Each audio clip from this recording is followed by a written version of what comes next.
Bismillahirrahmanirrahim. Assalamu alaikum. I hope you all are fine and staying safe and happy. I am your geography teacher, Ms. Farheen, and I welcome you all to your geography class. My dear students, as you know that we are on unit number 5 of your geography 6 books, जिसमें हम आज discuss करेंगे global warming and the natural disasters, क्योंकि ये chapter आपका तमाम natural disasters के बारे में है। तो नेचुरल डिजास्टर्स वो डिजास्टर्स होते हैं, कौन से होते हैं भला जल्दी से खुद सोचकर बताएं मुझे। एग्जैक्टली, नेचुरल डिजास्टर्स वो होते हैं जो नेचुरली अकर करते हैं। क्विकली जरा नाम ले कुछ डिजास्टर्स का। यस, फ्लडिंग, और कौन कौन से हैं? जी हाँ जी, फ्लडिंग है, अर्थक्वेक्स है, इसके अलावा साइक्लोन्स है, ये तमाम क्या है, ये नेचुरल डिजास्टर्स हैं। अब इसका किस तरीके से जो ग्लोबल वार्मिंग है इसका नेचुरल डिजास्टर्स के ऊपर इफेक्ट होता है, या ये उनको फर्दर जो है वो स्पीड अप कर सकते हैं या इंटेंस कर सकते हैं, आज के लेक्चर में हम वो डिस्कस करेंगे। लेकिन फर्स्ट ऑफ ऑल पहले ग्लोबल वार्मिंग है क्या चीज, ये आपको समझ में आनी चाहिए।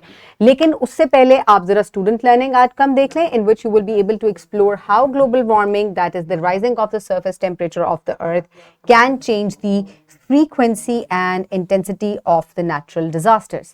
So सबसे पहले आप ये देखें कि SLO में क्या लिखा हुआ है कि ग्लोबल वार्मिंग जो है ये नेचुरल डिजास्टर्स की फ्रीक्वेंसी को इंक्रीज कर सकता है, यानी कि उनको या तो फर्दर इंटेंस कर सकता है या उनके होने की तादाद को भी ज्यादा कर सकता है, यानी कि बहुत रिपीटेडली जल्दी जल्दी आपको नेचुरल डिजास्टर्स का सामना करना पड़ सकता है।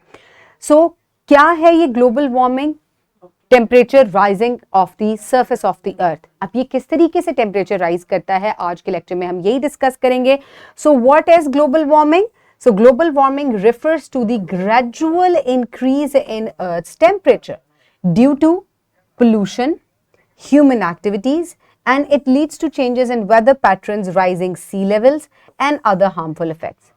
So my dear students, slowly and gradually जब अर्थ की सरफेस का टेम्परेचर बढ़ता है तो उसकी वजह से क्या होता है, ये नहीं कि एकदम से बहुत ज़्यादा हो गया, आहिस्ता आहिस्ता सरफेस का टेम्परेचर जब बढ़ता है तो उससे क्या होता है, उससे जो है बहुत सारी प्रॉब्लम्स जो हैं वो क्रिएट होती हैं, जैसे कि सी लेवल राइज हो जाता है। इसके अलावा और बहुत से हार्मफुल इम्पैक्ट्स हैं जो कि रैपिड मेल्टिंग ऑफ स्नो हो सकती है। सो ये तमाम जो है ये ग्लोबल वार्मिंग की वजह से होते हैं। अब ग्लोबल वार्मिंग कॉज होने की क्या वजूहात है? पोल्यूशन और ह्यूमन एक्टिविटीज। सो इन्हीं को आज हम डिस्कस करेंगे। सो नेक्स्ट चीज क्या है कि क्या कॉजेज हैं ग्लोबल वार्मिंग के? I told you primary causes हैं ग्रीन हाउस गैसेस, जो कि पोल्यूशन की वजह से हमारे एटमॉस्फेयर के अंदर इकट्ठी होती जाती हैं। अब एक और क्वेश्चन आ गया कि ये ग्रीन हाउस गैसेस क्या है। तो यानी कि आज के लेक्चर में क्वेश्चंस पे क्वेश्चंस आते जा रहे हैं कि अगर ग्लोबल वार्मिंग है तो ग्लोबल वार्मिंग क्या चीज है। अब ग्लोबल वार्मिंग का जब पता चल गया तो हम जब उसका कॉज पढ़ रहे थे तो हमें पता चला पोल्यूशन की वजह से ग्लोबल वार्मिंग होती है, और पोल्यूशन के अंदर कुछ ग्रीन हाउस गैसेस होती हैं। तो अब ये ग्रीन हाउस गैसेस क्या हैं? सो ग्रीन हाउस गैसेस क्या हैं? These are some gases which are trapped in our atmosphere, और ये क्या करती हैं, ये फर्दर हीट को अपने अंदर ट्रैप करती हैं और इनको इस वजह से ग्रीन हाउस गैसेस कहा जाता है। ठीक है, इसकी एग्जाम्पल मैं आपको इस तरीके से दूंगी कि एक ग्रीन हाउस जो होता है जहां प्लांट्स को रखा जाता है, बहुत सर्द मौसम में आप देखें कि कुछ ऐसे एक जगह बनाई जाती है जहां प्लांट्स को रखा जाता है और वो जगह जरा कदरे गर्म होती है, क्योंकि वो जब सनलाइट उसके ऊपर पड़ती है तो वो उसको स्टोर कर लेती है अपने अंदर। इसी तरह आपके एटमॉस्फेयर में जब ग्रीन हाउस गैसेस ज्यादा होती हैं तो ये हीट को अपने अंदर स्टोर करती जाती हैं, और वो हीट कहाँ से आती है? सन से आती है। फर्दर इसको हम डिस्कस करेंगे। सो ग्रीन हाउस गैसेस कौन कौन सी हैं? काफी सारी हैं, लेकिन मेन 3 हैं।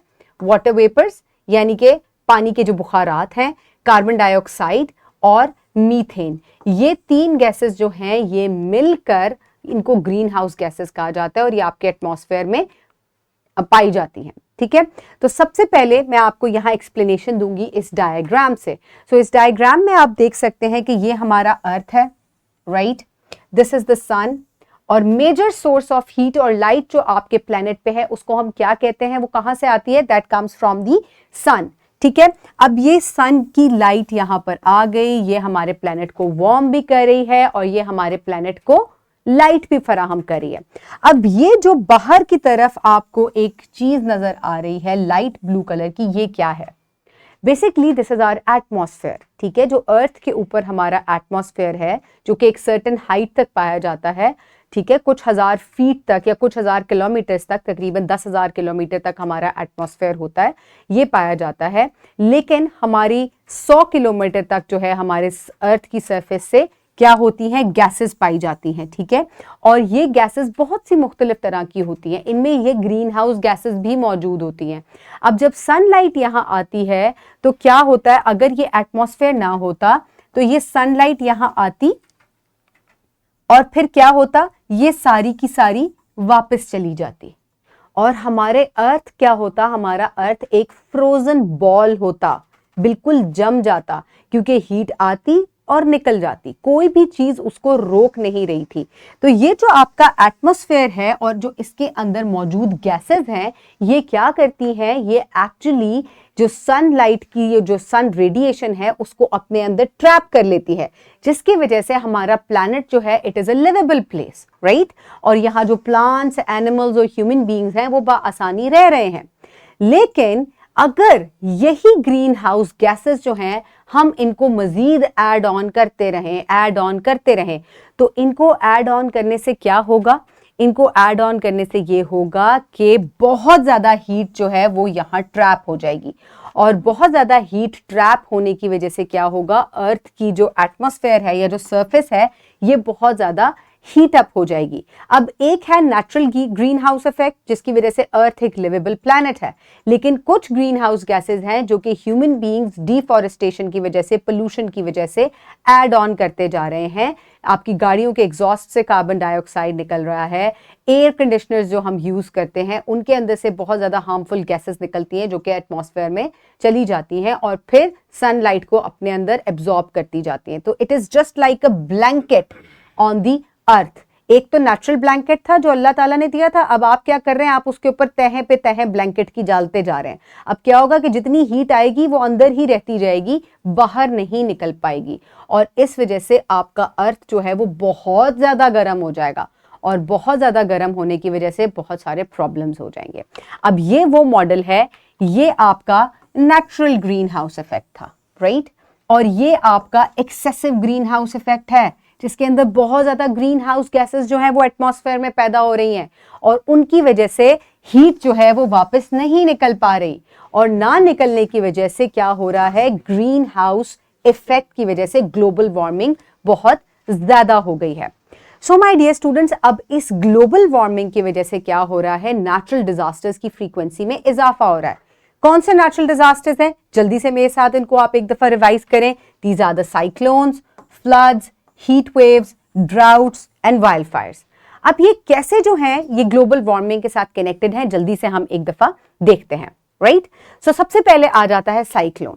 आपको पता है कि साइक्लोन्स हम पहले डिस्कस कर चुके हैं शुरू के लेक्चर्स में कि साइक्लोन्स जो है ये ट्रॉपिकल रीजन जो है, इक्वेटर के पास वाले रीजन्स में साइक्लोन्स बनते हैं पानी के अंदर, क्योंकि पानी जो है वो गर्म होता है जिसकी वजह से हवा जो है उसको एनर्जी मिलती है और उस एनर्जी की वजह से जो है ये साइक्लोन्स बनते हैं जिनके अंदर बहुत बड़े बड़े क्लाउड्स होते हैं और यहाँ पे टोरेंशियल रेन यानी कि बहुत ज़्यादा हैवी रेन होती है, राइट। सो अब टेम्परेचर जब इंक्रीज फर्दर होगा तो इनकी इंटेंसिटी में इजाफा होने का खदशा है, right. So higher sea surface temperature provides energy for cyclones.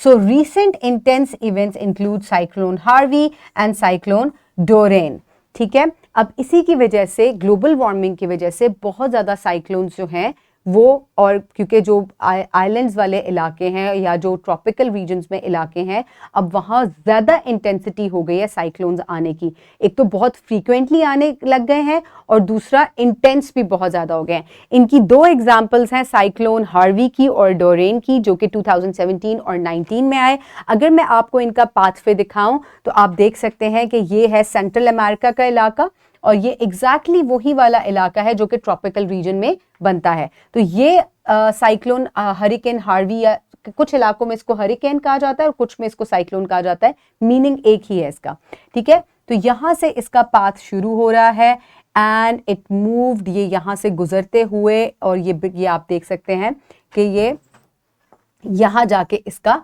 Landfall हुआ, ठीक है। सो ये बहुत इंटेंस था और इसकी वजह से काफी डिस्ट्रक्शन हुई।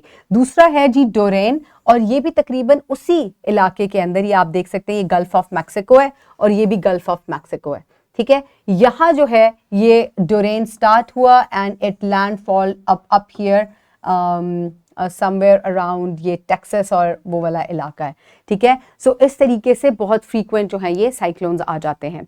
उसके बाद सेकंड चीज़ है heat waves. Heat waves directly connected है ग्लोबल वार्मिंग के साथ। अब जैसे जैसे ग्लोबल वार्मिंग ज़्यादा होगी तो हीट वेव्स जो हैं गर्मियों में कुछ टाइम पीरियड ऐसा होगा जिसमें बहुत इंटेंस जो है वो हीट वेव्स आएंगी। So rising temperatures lead to more frequent and severe heat waves posing health risk, increasing wildfire likelihood and straining the resources. So Europe and North America have seen record-breaking heat waves in the recent years. So my dear students, अब Europe के कुछ इलाके और north America के कुछ इलाके ऐसे regions में हैं जो कि यूजुअली टेम्परेट उनका इलाका जो है वो रीजन है, वहाँ पे बहुत एक्सेसिव हीट नहीं होती, लेकिन ग्लोबल वार्मिंग की वजह से ये इलाके भी वहाँ पर बहुत ज़्यादा जो है वो लॉन्ग पीरियड्स ऑफ या इंटेंस टेम्परेचर जो है वो देखने को नज़र आ रहा है और इसकी फ्रीक्वेंसी भी बहुत ज़्यादा इंक्रीज होती जा रही है। उसके बाद आ जाते हैं ड्राउट्स। कुछ टाइम पीरियड ऐसा होता है कि जिसमें बहुत ज़्यादा बारिशें हो जाती हैं, लेकिन कुछ टाइम पीरियड ऐसा होता है जिसमें बारिशें बिल्कुल भी नहीं होती। और जब बारिशें नहीं होती एक बहुत लंबे अरसे के लिए तो क्या होता है, खुश्क साली आ जाती है, आपकी वेजिटेबल्स, आपकी क्रॉप्स जो है ये ड्राई अप होना शुरू हो जाती हैं और इसको कहते हैं ड्राउट कंडीशन। और ये ड्राउट कंडीशन भी डायरेक्टली ग्लोबल वार्मिंग से ही जो है वो एसोसिएटेड है। लॉन्ग टर्म हीट वेव्स की वजह से, बारिशें ना होने की वजह से ड्राउट कंडीशंस जो है वो हो सकती हैं। So increased evaporation rate and reduced water availability due to global warming can cause severe droughts.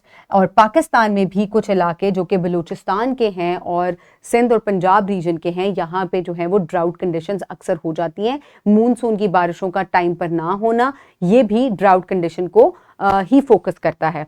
So Pakistan, specially the Thar desert, facing the recurring droughts affecting the agriculture and water supply.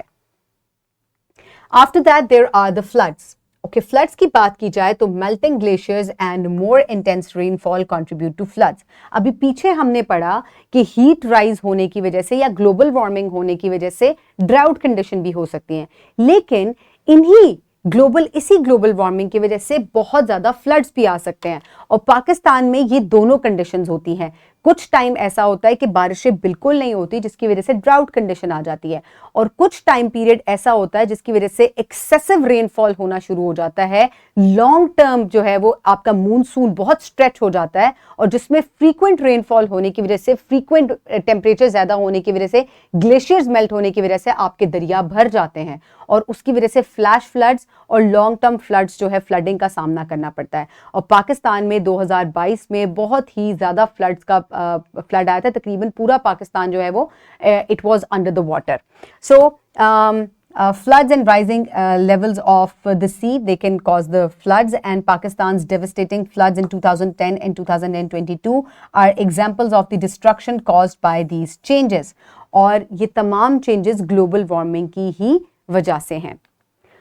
So my dear students, next is the wildfires. अब जब बहुत ज़्यादा heat waves होंगी, prolong जो है वो heat wave आ जाएगी और ये ग्लोबल वार्मिंग की वजह से ही है, तो उससे क्या होता है, अक्सर जो है जंगलों में आग लग जाती है। ये गर्मी की वजह से, एक्सटेंसिव हीट वेव की वजह से होता है। और इसकी बहुत वेल नोन एग्जाम्पल ऑस्ट्रेलिया की बुश फायर है, और ये अक्सर वहाँ गर्मियों में लग जाती है और बड़े लंबे टाइम के लिए ये चलती है, जिसकी वजह से वाइल्ड लाइफ डिस्ट्रक्शन और हैबिटेट डिस्ट्रक्शन और लॉस जो है वो होता है।